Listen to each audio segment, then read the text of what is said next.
Okay guys, welcome back. We're going to just dive straight in and no need to mess around. So effectively what we're looking at in this morning's class is we're looking at D.H. Lawrence. So for a lot of us, and certainly in our day school, Lawrence is going to be our extraneous poet, our superfluous poet. He's number 6, okay? Now having said that, and we've also spoken about how difficult it is to predict the poets this year, he does find himself in the top 4, all right, in the top 4 in terms of our predictions. The reason being is because this individual, very much like an individual like last year, you don't need to worry about him, a guy called Kennelly, and it was his first year coming off the bench, so to speak. He spent his time at ordinary level, and it was his first year on the higher level paper, and he ended up coming up. Lawrence is the exact same. Lawrence has done a little bit of time at ordinary level, so we feel here that he's a very good chance of coming up on the paper. So if you have looked at him in your own day schools, if there's other people watching these videos from other day schools, hello, my name is Gavin.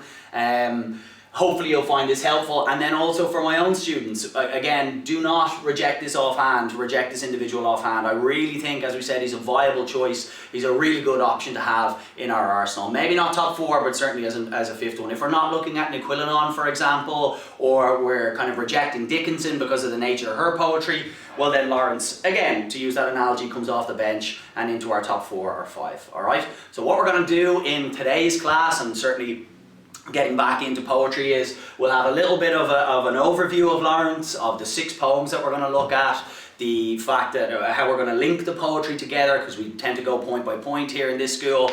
But before we get into that, just a gentle reminder about our studied poetry, about why it's so significant and why we need to spend a good chunk of time on it, okay? Perfect opportunity, guys, now over the next couple of weeks to really go back over the dissections that we've looked at, really go back over and gain your interpretation and start kind of cementing those 8 to 10 reference points that we need per poem, okay? The briefest of brief overview, again, that we don't need to go back into this in a huge amount of detail. 12.5%, guys, all right, huge percentage breakdown for our studied poetry. We're going to spend 50 to 55 minutes on it. We think back on our pattern, imagery, sensuousness and suggestiveness, our fortunate or unfortunately kind of highlighted acronym here, which happens to be PISS, and then we go back to our structure, okay? And we need to start gravitating towards our point-by-point structure, thinking about our areas of focus. You'll hear me talk about that a lot today. Or else, if we are going by poem by poem, as we said, there is zero prejudice. Make sure that if we are going poem by poem, we simply don't summarize. Context is good, guys. Remember, it's very nice to have a little bit of context with regards to each individual poem. Case in point, when we start looking at Lawrence today, Call into Death and Piano, 2 very much contrasting poems, but both have the same thematic angle, both dealing with a very unfortunate loss of Lawrence's mother at a very early age to illness, okay? So that's the kind of aspect that we take on. So that's good context to have, but we know that we only use that to frame our response and frame our emotional reaction, our impact towards the actual poem itself. All right, guys? So I'm excited. We'll get into it now and we'll start looking at Lawrence now in 2 seconds. A gentle reminder, and again, potentially for anybody out there watching that isn't in the academy and hasn't gone to the grinds, this is the vernacular, this is the language that you should be using when you are dissecting your studied poetry. If this is all brand new to you, you need to consult the marking scheme. This is the actual language that is given to us by the department, and they're asking us, have candidates managed to dissect, to break down the poem using these 4 headings, all right? Pattern, imagery, sensuousness, and suggestiveness. I can't go into it in a huge amount of detail because ultimately it takes kind of 60 to 70 minutes to really get every minutiae, every facet of detail. Just as an overview, remember that pattern is very much the structure of the poem. Is there any sort of sense of repetition, anaphora, refrain? Is there any sort of enjambment being used, lineation? Again, with pattern, we look at the structure. Is it conventional, unconventional? Little side note here, I'll put a little star beside it, that if you come across an extended metaphor, either in your unseen poetry, which again we remember 20 marks, 5% of our grade, or if you're coming across any unseen, or rather extended metaphors within your studied poetry, immediately we gravitate to the poem being unconventional material, an unconventional structure, or pattern, or content, okay? with imagery. What is poetry without imagery? Again, remember, poetry falls under the concept of aesthetic language. Again, it's not a bad thing that you need to know, again, in terms of defining what is aesthetic language. And aesthetic language is designed to evoke a response in the reader, be it emotional or be it, again, thought-provoking. Again, we'll look at our comparisons at use today from Lawrence. He's a very, very interesting poet in terms of the comparisons he likes to use. Like, for example, using blue, black flowers in order to compare and contrast with death and the concept of dying, for an example. So we'll go through imagery as well as we're looking at our poetry. Sensuousness. Always feel that this would be a nice pub quiz question. How many S's in sensuousness?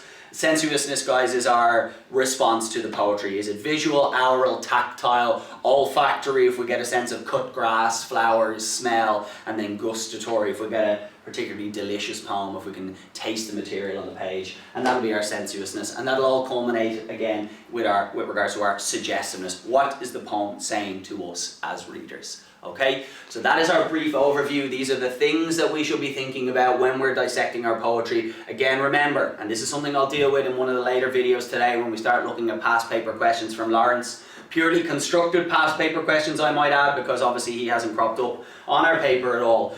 But basically, there are always two parts to every studied poetry question. Those two parts will encompass structure and as far as content and what is the poem about. Subject matter is the point I was going to try and make there. Subject matter, and then ultimately how is that delivered to us with regards to the style and the style that the poet elects to use. Lawrence, very unique in terms of his stylistic approach, and also his content, very, very unique as well. You will see on the board, if we launch into Lawrence now, if everyone's okay with our briefest of brief overview. For anybody who has looked at Lawrence so far this year will notice that Snake and Mosquito are not on the board in terms of the two poems that we look at here in the Academy. If you've looked at them in your day school, great.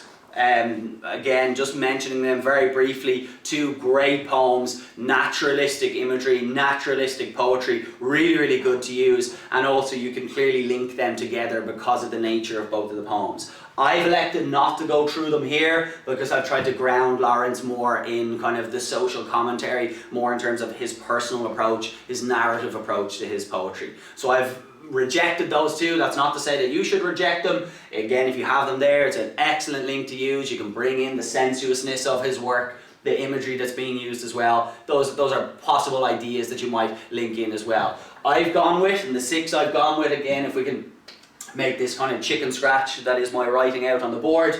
Call into Death and Piano, we're going to link those two together. So in terms of the day school students, you got your notes on Thursday before we broke up. You have those notes in front of you there. If you want to turn to the contents cover, you have all the poems there. This might be a nice place to start. Call into Action and Piano, we're going to link together. As I was saying moments ago, two very different, in terms of stylistically speaking, two very, very different poems, but both dealing with Lawrence's mother, who sadly died of cancer when Lawrence was 25. So Lawrence, very, very young man, difficult to even understand, difficult to I suppose, relate to that kind of moment of tragedy within an individual's life. Nonetheless, Call into Death, very somber, very upsetting, and almost difficult to read. Okay, we have an individual really struggling there, really struggling with life, and almost asking for the sweet release of death within that poem. Piano, on the other hand, same thematic approach, dealing with the mother, dealing with loss of the mother, but far more nostalgic. Okay, what I'll do in one of these videos, guys, I'm going to write up a huge amount of vocab. Again, remember vocab, 30% of everything that we do. Okay, every single question that we take on in our English Leaving Cert, 30% will be based on the language that we use. So what I'll do in one of these videos, I'll write up some of the more commonly used phrases, commonly used terms that we find in our poetry answer. But piano, going back to that, far more nostalgic episode, very much a vignette. Again, vignette, these are the terms that we should be using, and remembering very fondly a moment, a vignette with that was shared with his mother. So two, thematically speaking, you can see here the link is very much the mother, the relationship between both of them, and again, there's that nostalgia very much in piano as well. All right, so we'll look at those two. We might start with a couple of them. We'll see how we go. We'll see which one I'm feeling that we start with first. These two here are two phenomenal poems, really, really clever poems. and we get a good strong sense of juxtaposition in both of them. Intimates, immediately I was telling the day school students just before we broke on Thursday, Lawrence is known for having written some very kind of salacious, very sexy material in terms of his books.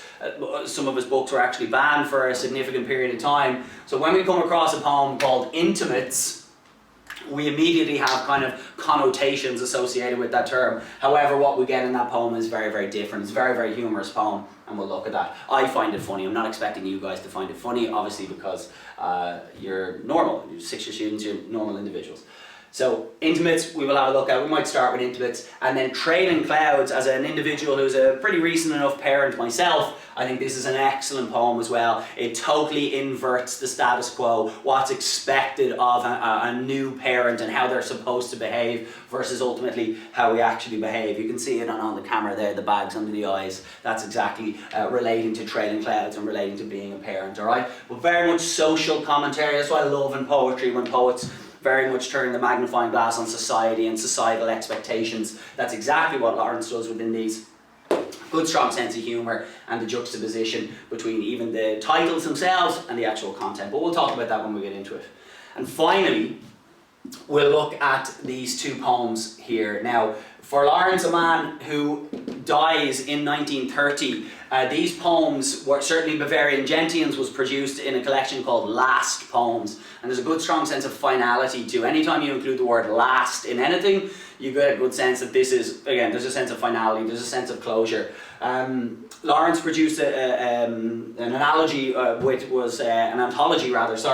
called Last Poems, and it has his last work in it. It was published in 1929, and then he sadly passes away in 1930 from tuberculosis. A very sickly individual, wartime poet as well. I know I'm bouncing around a little bit here, but these things, sickly, wartime, these will all help massively in terms of giving us an empathetic feel, a sympathetic feel towards his poetry, which is also massive.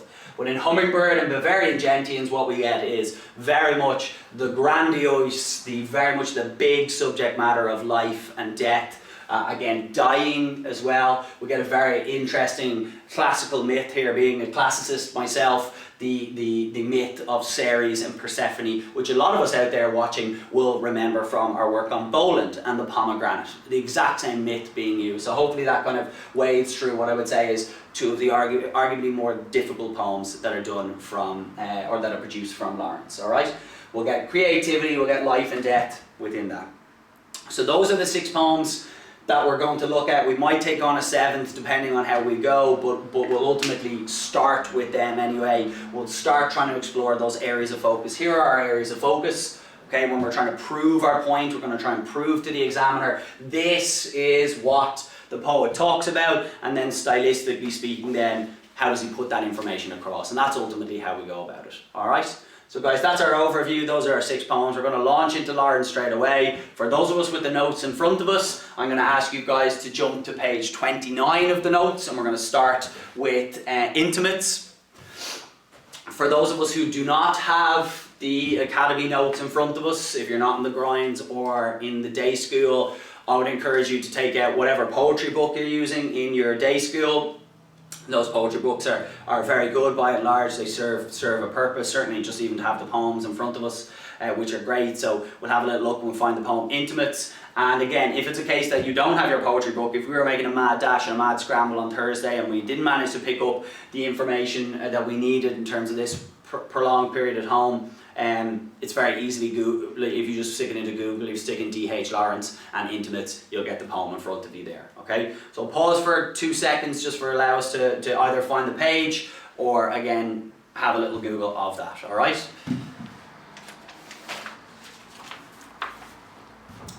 Okay, so once we have that information, once we have that material in front of us, again a brief overview. If we jump straight into the title, Intimates, as we said, we think of the connotations, all right? Something I tell the day school students here and the grind students, and again, if you're looking at, if you've never sat in one of my classes before, something you should be doing with every single poem you come across is highlighting the title and asking yourself, what are the connotations associated with this title, okay? Intimates, immediately gives very, very, again, stark connotations of love, intimacy, lovers, two individuals that are basically sharing themselves together, okay?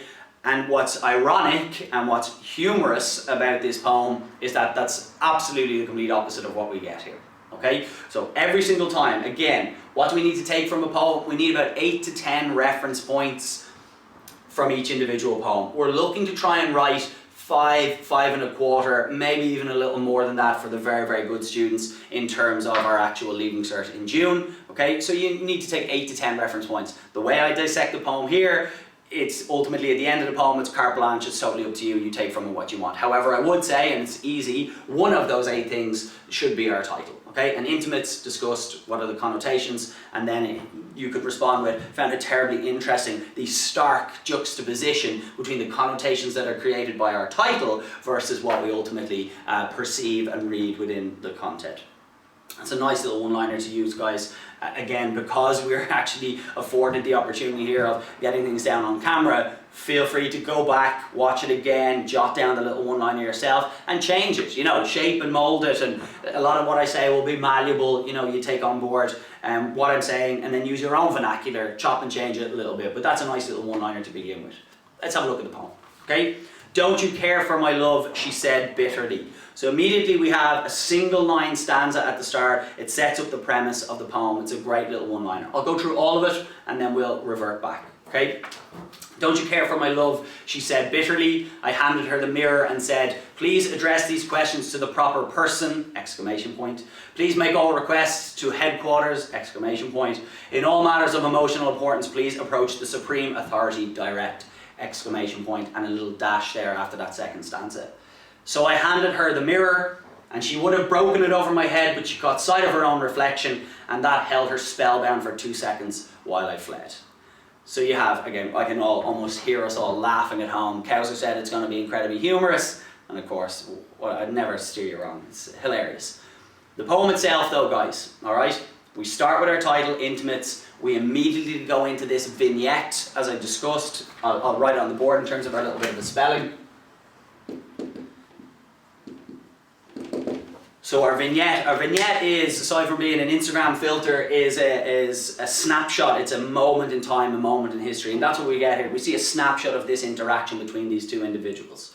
Don't you care for my love, she said bitterly. Very narrative, all right? It's like a story poem. If you are going to comment and say story poem, which is a great term to use, make sure you use it in quotation marks. If you elect to use it without quotation marks, it sounds like you're a child, story poem, whereas you include it in quotation marks, you are defining it, okay? So it's very clearly a work of narrative. I handed her the mirror and said, and the next we get repetition here. Please address these questions to the proper person. Nice use of alliteration there as well. Exclamation point. Proper person makes it more pronounced, more defined, okay? Please make all requests to the headquarters. So you get a strong sense of the cynicism here, the sarcasm that is being used by Lawrence within this poem. In all matters of emotional importance, please approach the supreme authority direct. And we get a nice use of enjambment there, again, our third, almost a rule of 3, our tertiary element.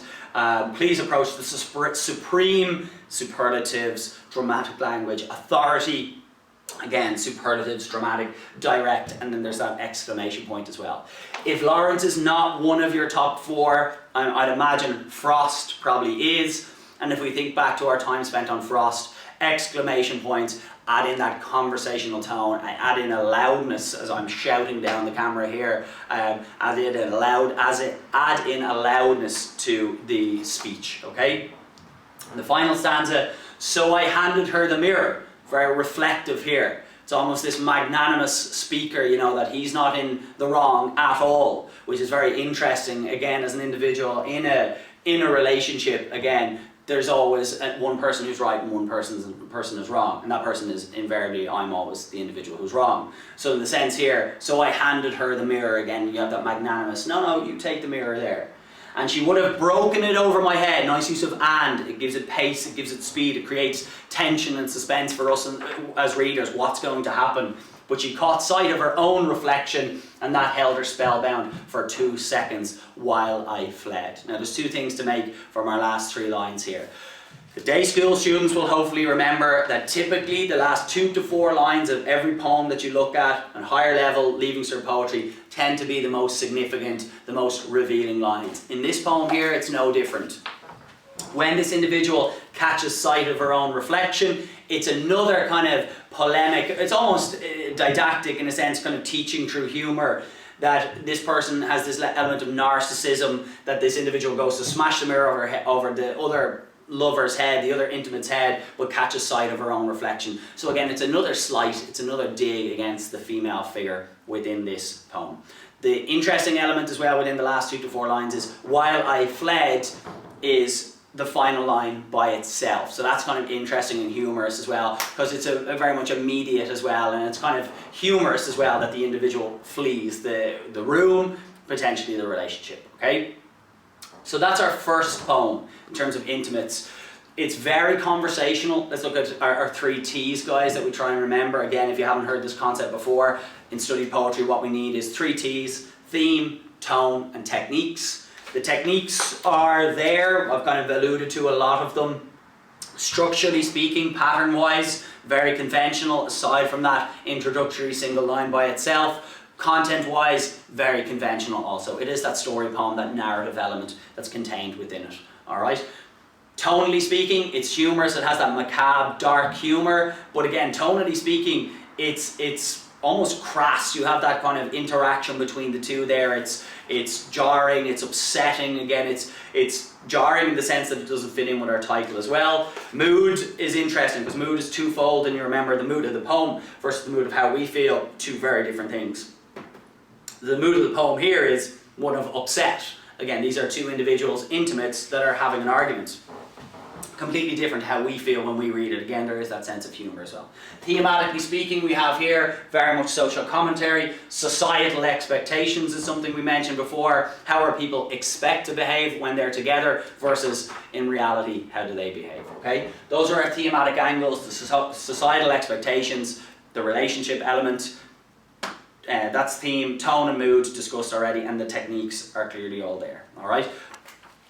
Okay, so we're going to link this poem, and as we said here, we're going to link this poem with Trading Clouds. And what we'll do is, in our second video, what we'll do is we'll come back and we'll begin with Trading Clouds, and we'll start and we'll see how we link that with intimates. For those of us with the notes in front of us, and this is again something that I would rarely do in class time, because they're very much used for your own heads, in your own headspace, you go and look at the information. But on page 30, guys, if you want to jump to that information now, you have your main themes and ideas, and the key aspects that are associated with this poem. You can see in terms of our notes here and how we basically present our notes, you can see again pattern, imagery, sensuousness and suggestiveness is ultimately how every single poem should be remembered and studied, etc, etc, okay?